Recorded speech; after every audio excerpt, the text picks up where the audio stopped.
Vamos falar aqui sobre a interpretação geométrica dos elementos aqui, né? Então a gente precisa entender o seguinte: esses Z's que tem aqui são os embeddings de associado a uma palavra, por exemplo, né? É o embedding associado ao toque para ser mais técnico, né? Mas vamos pensar nas palavras, né? Então vamos pensar assim, ó. Então você tem, vestimos a palavra 1, palavra 2, até a palavra 3, uma sequência de tokens. E aí o modelo criou os embeddings, que são Z1, Z2 e Zn. Esses Z1, Z2, Zn são vetores, então você pode pensar, são vetores com 768 números, né, ou 1024 números, cada um deles. E aí você pode pensar que você tem aqui, eu vou fazer um desenho de vamos imaginar que você tem vários eixos perpendiculares entre si, que é o lugar onde vive todos esses, onde eu coloco o ponto aqui, um ponto aqui representa um vetor. Esse Z1 vai ter 768 números ou 1024 números. Esse ponto é o Z1.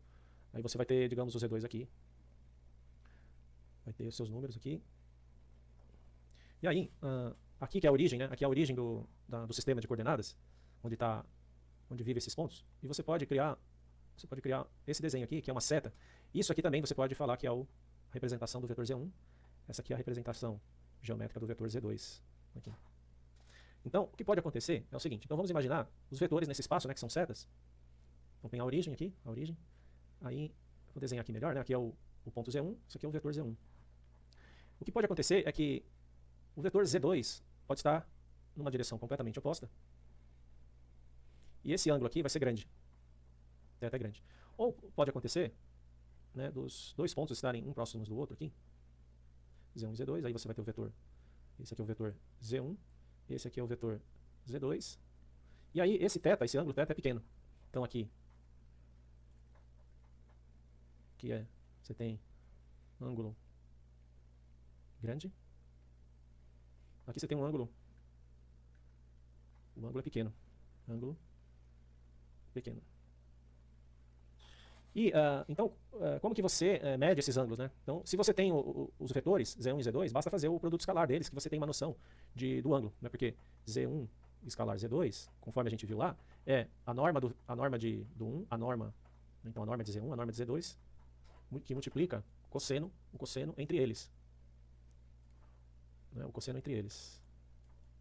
Então, norma de Z1, norma de Z2. Deixa eu colocar aqui embaixo. E o cosseno, que eu vou colocar agora aqui, é o cosseno de θ. Tá? Então, esse produto escalar, que é calculado aqui, né? Isso daqui são produtos escalares, vão ter a noção do cosseno, o cosseno entre os vetores. Se o cosseno for pequeno, se o ângulo, né? Quer dizer, aqui é o cosseno de θ, não é o ângulo, é o cosseno do ângulo. Mas se o ângulo for pequeno, né? Então o que a gente sabe é o seguinte, como que é o cosseno, né? Se θ for pequeno, sim, pequeno quer dizer, é um ângulo próximo de zero, isso daqui é próximo de 1.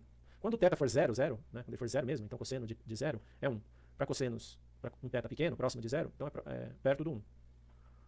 Tá certo? Quando o cosseno, aí ele vai abaixando, o cosseno vai abaixando, então quando um θ grande, e aí precisa entender o que é um θ grande, né?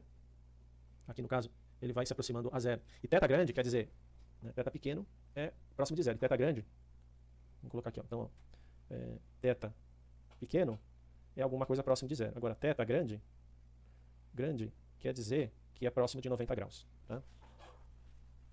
Aí alguém poderia perguntar, mas não tem outros ângulos? Não tem ângulos maiores? Né? 180?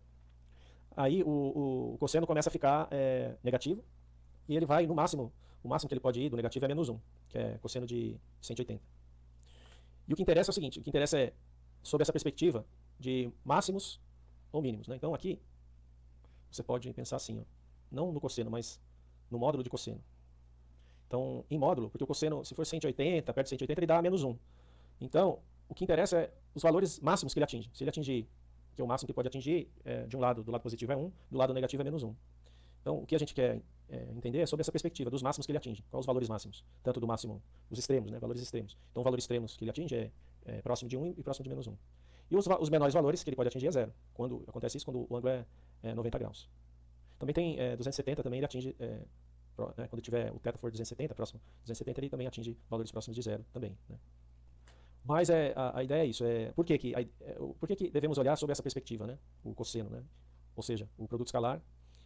Porque quando você tem embeddings que são similares, similar quer dizer que o θ é pequeno e o cosseno vai ficar próximo de 1.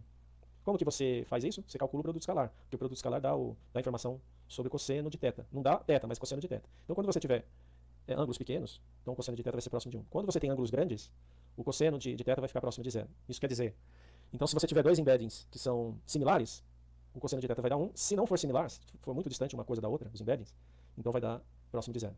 Tá? Então, essa matriz aqui que a gente monta, né, sendo que cada elemento aqui dessa matriz é um produto escalar, então o que a gente está olhando aqui é a similaridade entre os valores, entre os embeddings. Então o embedding da primeira palavra, qual é a similaridade do embedding da primeira palavra com o da segunda, aqui, nesse caso. Aqui é o quão similar é o embedding da primeira palavra com a enésima palavra. E aí aqui vai ter a medida do cosseno aqui, cosseno do ângulo, formado por esses dois vetores. Então você está, de alguma forma, medindo a similaridade dos embeddings de cada palavra. O que a gente faz, na verdade, não é propriamente para medir a similaridade, a gente não faz o produto escalar, mas faz uma coisa que eu havia dito, acho que uns vídeos atrás, aí eu vou repetir aqui, que é o seguinte, então você tem, imagina lá que você tem a palavra, o embedding da iésima palavra, você tem o da jésima palavra ali, você tem o produto escalar.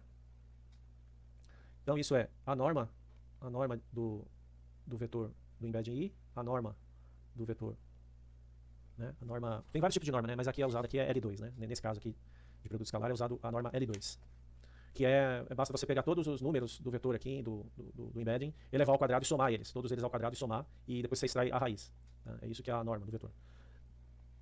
Então você tem isso e tem o cosseno aqui. Cosseno eu vou representar assim, cosseno IJ, que é para falar que é o cosseno entre os vetores ZI e ZJ. A similaridade não é exatamente isso, mas o que eles medem como similaridade, eles passam, então você tem essa equação, eu posso passar, isso daqui são números, esses números aqui, esses dois números estão multiplicando, eu posso passar por outro lado dividindo, então você tem o produto escalar dividido pelas normas aqui. Isso é o cosseno de J. Isso aqui é uma medida de similaridade, né? Então se o cosseno desse ângulo for próximo de 1, é que θ é muito pequeno, então são vetores similares, aí tá querendo dizer que esses vetores estão nessa situação aqui, os vetores são similares.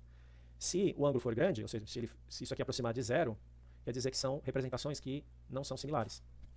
Tá? São representações, as duas palavras aqui não têm similaridade.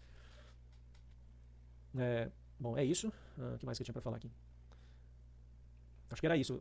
Bom, então assim, dá para entender que cada elemento desse, você pode pensar aqui que tem um cosseno do ângulo entre os vetores que estão, né, que diz respeito àquele elemento. Aqui no caso, 1, 2, então tem aqui o cosseno do θ, que é o ângulo formado pelo vetor Z1 e o vetor Z2. Aqui vai ter o ângulo que formam os vetores 1 e o vetor Z1 e o vetor Zn, e assim por diante, tá certo?